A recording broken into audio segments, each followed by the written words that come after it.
melhor sobre a urbanização de Palmas, preciso te explicar sobre a Carta de Atenas.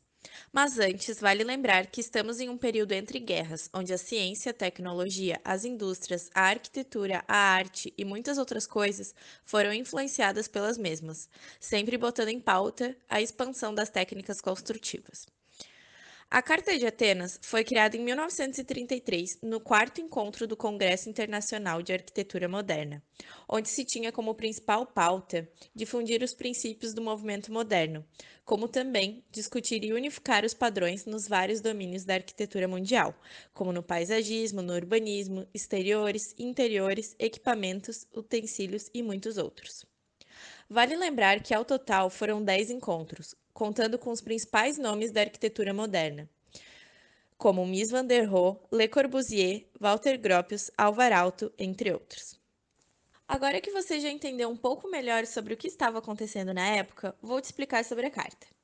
Nesse congresso de Atenas, na Grécia, o tema principal foi a cidade funcional, onde 100 delegados analisaram 33 cidades de 4 continentes, que foram discutidas e posteriormente passadas para o papel por Le Corbusier. Aqui eu abro um parênteses para lembrar você de que Le Corbusier foi quem lançou as bases do movimento moderno em uma arquitetura com características funcionalistas, ou seja, voltada para as necessidades humanas. Voltando para a carta, ela considerava a cidade como um organismo a ser desenvolvido de modo funcional e planejado, na qual as necessidades do homem devem ser bem resolvidas. Tratava-se então de uma cidade que funcionasse de forma adequada para o conjunto da população, distribuindo diversas formas de bem-estar decorrentes dos avanços técnicos, como a habitação, o trabalho, a diversão e a circulação. Havia algumas obrigatoriedades para o planejamento da cidade, como, por exemplo, o solo ser de interesse coletivo, com a submissão da propriedade privada, os componentes industrializados e as construções padronizadas, o tamanho e a densidade das cidades serem limitados, com estéticas geométricas, as edificações adequadamente relacionadas com amplas áreas de vegetação, e o zoneamento também era muito importante, onde seriam separados os diferentes usos, segmentando também a circulação de veículos e pedestres. A carta não se preocupava com as diferenças de classes. O Estado e a administração pública eram vistos, então, como elementos neutros, voltados para a consecução do bem comum. Enfim, agora, já que você entendeu melhor quais eram os pensamentos dos modernistas do início do século XX, vou te dar alguns exemplos na prática. Você já deve ter ouvido falar de algumas cidades brasileiras que foram influenciadas pelo pensamento da época, como foi o caso de Brasília e Curitiba, por exemplo. Mas vamos subir um pouquinho mais para o norte. Você sabe o que aconteceu com a cidade de Palmas, no Tocantins? Se ainda não sabe, fica aqui que eu quero te explicar. Primeiro, algumas informações básicas, é claro. Palmas é a capital do estado do Tocantins, localizado na região centro-oeste do país. A cidade conta com uma população projetada de 306.296 pessoas, de acordo com dados do IBGE. A área onde se situa Tocantins pertencia a Goiás, surgindo Palmas após 7 anos dessa separação.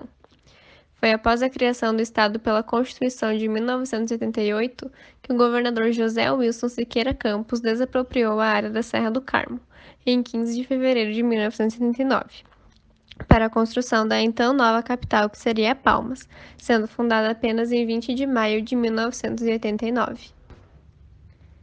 Foi nesse mesmo dia que lançaram a pedra fundamental de Palmas, atual Cruzeiro, e foi inaugurada a primeira via arterial da cidade, Avenida Teotônio Segurato.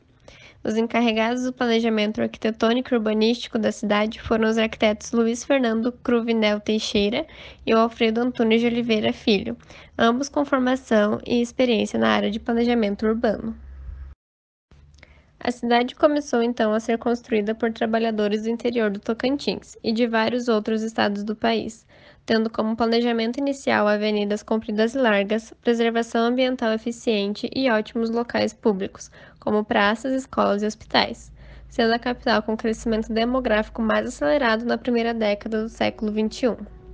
Seu planejamento também se baseava principalmente nos conceitos modernistas e contemporâneos, feito para tentar integrar a cidade com o ecossistema da região, sendo o limite da área da cidade bem definido entre o rio Tocantins, atual lago artificial, e a Serra do Lajeado, com planta linear e um ótimo enquadramento urbanístico e paisagístico.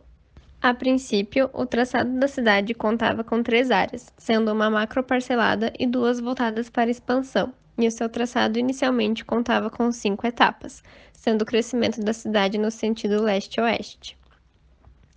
A cidade se divide em 2 momentos importantes. O primeiro até o ano de 2000, conhecido como Cidade Canteiro de Obras, onde o centro principal localizava-se no bairro chamado de Taquaralto, a 16 quilômetros da área planejada para ser o centro principal. O segundo momento foi chamado de Cidade Consolidada, onde o centro comercial estruturou-se na área projetada de onde realmente seria o centro de Palmas. Palmas foi planejada para ser um centro administrativo na forma de área macroparcelada, com quadras abertas e semiabertas, regulares e geométricas, com dimensões de 700 metros por 600 metros, onde sua divisão se dá por áreas bem divididas em residenciais e comerciais, dimensionadas de uma forma em que a cada 300 metros houvesse um acesso para as avenidas principais. Na escala macro, adotava o que era chamado na Carta de Atenas de arquitetura racionalista, com tamanho e densidade limitados, áreas de vegetação, priorizando higiene, salubridade e segmentando o uso de pedestres dos veículos, porém nas quadras prevalecia a escala humana. Como dito anteriormente, Palmas foi uma cidade planejada, inclusive a última capital planejada do Brasil no século XX, com características fortíssimas do modernismo. Uma das coisas mais importantes que se destaca em seu planejamento, como também dito na Carta de Atenas, é a sua característica funcionalista, separando a habitação, trabalho, diversão e circulação. Assim, a área macroparcelada de Palmas foi estruturada em 4 setores: Nordeste, Sudeste, Noroeste e Sudoeste, planejada para comportar os diferentes usos da terra e assim estabelecendo áreas de moradia, com edificações uni e multifamiliares e equipamentos urbanos de uso coletivo, de comércio e serviço central, vicinal e local, áreas de comércio e serviço regional e indústria, áreas de lazer, cultura e preservação ambiental. Foram também projetadas áreas de administração governamental e demais áreas institucionais. É possível analisar no mapa como ela possui divisões bem marcantes. A Praça dos Girassóis tornou-se um símbolo do esplendor da construção de Palmas, ficando em um ponto estratégico, na encruzilhada das avenidas principais, com um centro comercial que começou a ter cada vez mais força, principalmente a partir de 1994, quando prédios de instituições financeiras começaram a se instalar por ali, onde a circulação de pessoas, comparando com as outras áreas da cidade, é 3 vezes maior. A segunda área, localizada no sentido oeste, não possui a mesma dinâmica financeira da leste. Nela se situa a agência do Banco do Brasil e uma agência do Unibanco com comércio de papéis e hotelaria. Tanto o lado leste como o oeste possuía 2 centros comerciais principais da cidade. Na Acno, área comercial norte-oeste, o Centro Comercial Turim, que até 1996 foi um dos principais centros comerciais da cidade. Possuindo pequenas lojas agrupadas em um único prédio, ele possibilitava compras à população pelas quadras do sul e do norte do plano básico que não queriam se deslocar até o Taquaralto. O desenvolvimento comercial desse centro foi proporcionado em grande parte pelo agrupamento de trabalhadores em barracos de madeiras construídos nas quadras próximas. O centro comercial Wilson Vaz até o ano de 1996 foi o principal subcentro comercial do plano básico da cidade de Palmas. Após essa data, principalmente com a instalação do Palmas Shopping, sua decadência foi inevitável e em 2006 já era pouco frequentado. Porém, Palmas ainda não possui centros comerciais consolidados na área do plano básico. O que existe são áreas de desdobramento do centro financeiro estrategicamente planejada e subcentros em formação. Assim, a organização da cidade não contribuiu com o centro, levando ao declínio do mesmo, o tornando não mais um símbolo, mas só mais um prédio do centro da cidade. A este declínio podemos associar a implantação dos shoppings. As quadras 40 e 50 da área comercial e serviço urbano sul-oeste vem se especializando na área da saúde. 2 dos principais hospitais particulares da cidade, Hospital Oswaldo Cruz e Hospital Cristo Rei, localizam-se neste local, assim como várias clínicas vêm proporcionando a esta área uma centralidade especializada na saúde, tornando assim uma das únicas áreas de desdobramento da cidade. Apesar de um dos pontos principais do planejamento ser justamente as avenidas e a mobilidade urbana, em prática as maiores reclamações e problemas de quem reside lá são voltadas para isto, onde faltam locais de embarque e desembarque de transporte público. No turismo, a cidade se destaca nos meses de julho e agosto, onde no restante do país é frio. Os principais pontos turísticos são as praias e as ilhas. Além disso, são promovidos festivais durante essa época do ano para atrair mais turistas. Podemos concluir que Palmas teve mais objetivos econômicos e políticos do que sociais, com um plano que consistia em um centro administrativo destinado a edifícios isolados exclusivamente governamentais.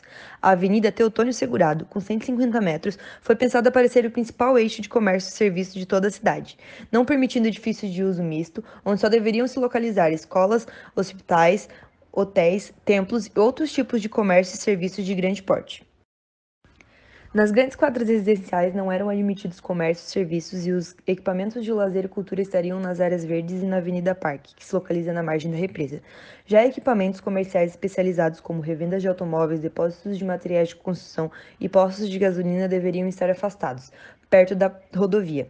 Para a universidade foi destinado um terreno distante de 10 quilômetros do centro da cidade. Ao definir o seu plano, que o crescimento da cidade deveria ser sempre leste-oeste, se restringiu as avenidas norte-sul a explorar outras atividades. Na realidade, essas avenidas são muito movimentadas, que nada mais são do que fundos de quadras muradas dos lotes residenciais e estão se transformando em avenidas comerciais, criando uma urbanidade que ainda não existia. A infinidade de calçadas que davam para muros agora estão com suas frentes para lojas, bares e restaurantes com mesas nas calçadas. Outro ponto contraditório é que Palmas já nasceu com o título de capital ecológica. Em seu plano básico nem existia a palavra calçada e onde o pedestre deveria ser prioridade, se deu prioridade às avenidas. Em conclusão, o centro da capital não está pensado como um espaço de encontro da cidade. Desde o início foi priorizado o Palácio Governamental e as secretarias, deixando clara a construção de uma capital administrativa e política, materializada na Praça de Girassóis, com edifícios isolados, desconectados uns dos outros. Como resultado disso, atualmente temos vazios urbanos, especulação imobiliária, população carente nos entornos e precário transporte público.